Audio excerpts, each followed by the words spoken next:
आइए प्यारे भाइयों प्यारे बहनों, आज हम मनन चिंतन करें संत लूकस का सुसमाचार अध्याय 13 पवित्र वचन 31 से लेकर 35 तक। उसी समय कुछ फरीसियों ने आकर उनसे कहा, विदा लीजिए और यहाँ से चले जाइए, क्योंकि हेरोद आपको मार डालना चाहता है।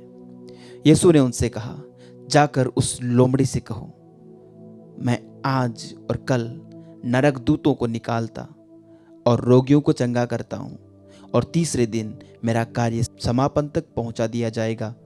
आज और कल और परसों मुझे यात्रा करनी है, क्योंकि यह तो नहीं हो सकता कि कोई नबी यरूशलेम के बाहर मरे। यरूशलेम यरूशलेम, तू नबियों की हत्या करता और अपने पास भेजे हुए लोगों को पत्थरों से मार देता है।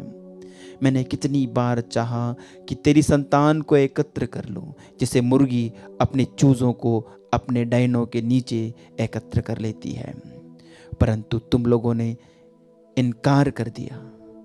देखो, तुम्हारा घर उजाड़ दिया जाएगा। मैं तुमसे कहता हूं, तुम मुझे तब तक नहीं देखोगे जब तक तुम यह ना कहोगे, धन्य है वह जो प्रभु के नाम पर आता है। प्रभु का पवित्र सुसमाचार। हे ख्रिस्त, तेरी स्तुति हो। आज के सुसमाचार में प्रभु यीशु के पास फरीसी लोग आकर उन्हें चेतावनी देते हैं कि कहते हैं कि यहाँ से चले जाइए, क्योंकि हेरोद आपको मार देना चाहता है। हेरोद जिसने यूहन्ना बपतिस्ता को मरवा डाला था, और अब फरीसियों को पता चला कि वो हेरोद यीशु मसीह को भी मार देना चाहते हैं। और प्रभु कहते हैं, उस लोमड़ी को जाकर कह दो कि मैं आज नरक दूतों को निकालता हूं और रोगियों को चंगा करता हूं, और तीसरे दिन मेरा कार्य समाप्ति तक पहुंच जाएगा। प्रभु कहते हैं कि हेरोद मुझे नहीं मार सकता, मेरा मरना यरूशलेम में है। मैं यरूशलेम में जाऊंगा और वहां पर मुझे मौत मिलेगी। प्रभु हेरोद को लोमड़ी कह के संबोधित करता है, जो वास्तविक ग्रीक शब्द है, मूल शब्द, उसका अनुवाद या तो लोमड़ी के रूप में भी किया जा सकता है या फिर सियार के रूप में भी किया जा सकता है। तो सियार और लोमड़ी ये दोनों करीब करीब एक ही प्रजाति के जानवर हैं, लेकिन दो अलग हैं। मेरे साथियों, प्रभु यीशु यहां पर हेरोद को लोमड़ी कह रहे हैं। लोमड़ी एक लालची जानवर है, सियार एक हिंसक जानवर है जो हिंसा करता है। तो हेरोद को एक ऐसा जानवर जो हिंसा करने में विश्वास करता है, दूसरों की चीजों को लालच से हत्या लेना चाहता है। प्रभु उसके उस व्यवहार को, उसके उस चरित्र को यहां पर उजागर करते हैं, और वे कहते हैं कि मुझे हेरोद नहीं रोक सकता सुसमाचार का प्रचार करने में। आज मैं नरक दूतों को निकालूंगा, कर रोगियों को चंगा करूंगा। मैं जिस काम को करने आया हूं, मैं उससे समाप्ति तक पहुंचाकर ही दम लूंगा।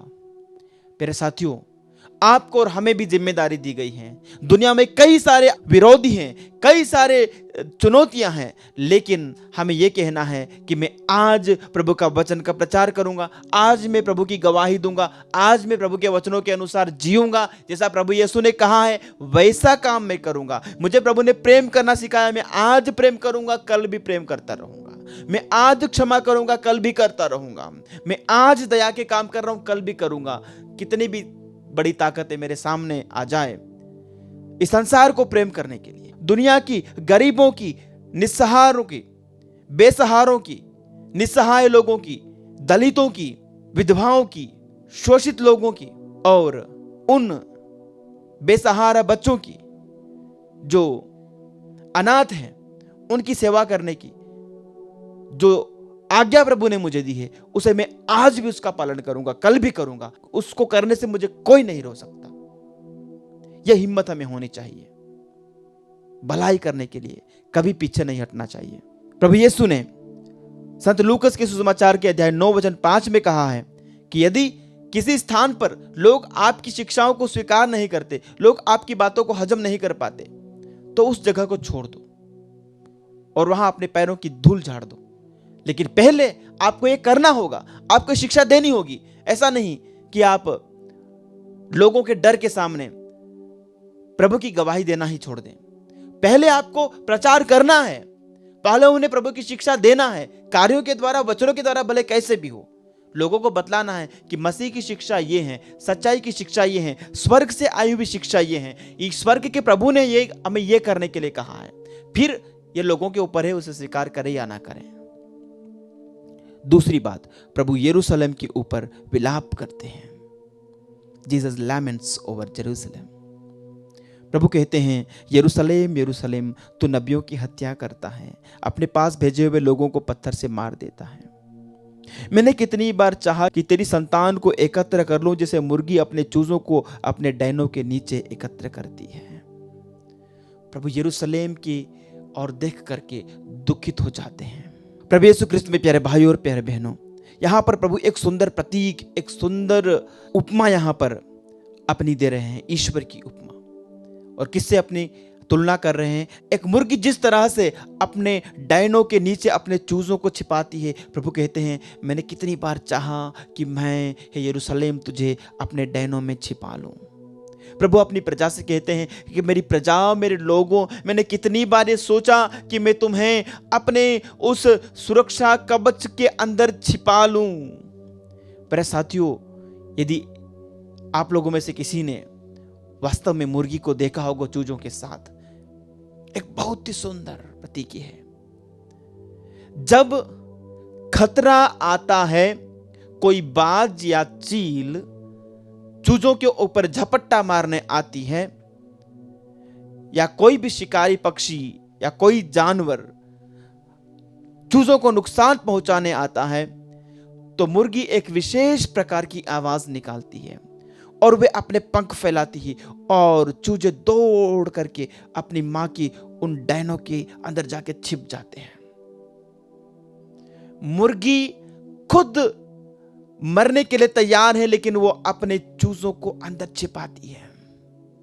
यीशु ने यही किया, खुद मर गए और अपने लहू में वो हम सारी मानव जाति को ढकना चाहते हैं, जैसे मुर्गी अपने डैनों के भीतर अपने चूजों को छिपा लेती है। वैसे प्रभु यीशु अपने लहू से पूरी मानव जाति को ढक लेना चाहते हैं, सुरक्षित कर देना चाहते हैं। प्यारे भाइयों, प्यारे बहनों, ये सुंदर प्रतीक पुराने व्यवस्थान से प्रभु हमें देते आ रहे हैं। विधि विवरण ग्रंथ के अध्याय 32 उसके वचन 10 और 11 में हम पढ़ते हैं, उसने उन्हें मरुभूमि में भयानक निर्जन स्थान में पाया, उसने उन्हें संभाला और शिक्षा दी, आंखों की पुतली की तरह उनकी रक्षा की। आंखों की पुतली की तरह प्रभु हमारी रक्षा करना चाहता है। और आगे लिखा है, गरुड़ जिस तरह अपनी नीड की रखवाली करता और अपने बच्चों के ऊपर मंडराता है, उसी तरह उसने अपने पंखों को फैलाकर उन्हें उठाया और अपने पंखों पर ले गया। गरुड़ जैसे अपने चूजों को अपने पंख फैला करके उसके ऊपर बिठा करके उन्हें सुरक्षित स्थान ले जाता है। हमारा प्रभु, हमारा बनाने वाला, हमारा ईश्वर, हमारा खुदा हमें वैसे संभालता है। और भजन संहिता के 23 में हम पढ़ते हैं कि प्रभु मेरा चरवाहा है, मुझे किसी बात की कमी नहीं, उसके लाठी उसके डंडे पर मुझे भरोसा है। चाहे अंधेरी घाटी होकर जाना मुझे क्यों ना पड़े, मुझे किसी अनिष्ट की शंका नहीं, क्योंकि प्रभु मेरे साथ रहता है। प्यारे भाइयों, प्यारी बहनों, नबी यशायाह के ग्रंथ का अध्याय 49 के वचन 15 में हम पढ़ते हैं, प्रभु का वचन इस प्रकार कहता है। प्यारे साथियों, नबी यशायाह अध्याय 66 के वचन 13 में प्रभु कहते हैं, जिस तरह मां अपने पुत्र को दिलासा देती है, उसी तरह मैं तुम्हें सांत्वना दूंगा, तुम्हें यरूशलेम से दिलासा मिलेगा। प्यारे विश्वासियों, हमारा प्रभु हमें इतने गहरे प्रेम से प्रेम करता है। लेकिन अब कल्पना कीजिए, यदि एक मुर्गी अपने डैनों को फैला करके अपने चूजों को अपने अंदर समेटना चाह रही है और चूजे दूर भाग रहे हैं, शिकारी आएगा, पकड़ के ले जाएगा, विनाश करेगा। कौन जिम्मेदार है? वो मुर्गी जिसने अपने डैनों को फैलाकर उन्हें अपने अंदर सुरक्षित करने का प्रयास किया, या वो चूजा जो भागकर वहां से दूर गया? यदि आप और हम प्रभु की इस दिव्य सुरक्षा में आने के लिए इनकार करेंगे, यदि आप प्रभु के साये में नहीं आना चाहते हो, आपके विनाश के आप खुद जिम्मेदार हैं। प्रभु से दूर न जाओ प्यारे भाइयों, प्यारे बहनों। प्रभु की दिव्य सुरक्षा से भाग करके कहीं और जाकर के अपने आप को सुरक्षित करने का प्रयास न करो। सच्ची सुरक्षा, सच्चा उद्धार प्रभु यीशु मसीह हैं, उनके चरणों में, उनकी शरण में, उनके पंखों के तले आइए। अनंत जीवन, अनंत शांति और अनंत आनंद हमें वहीं से मिलेगा। आमीन।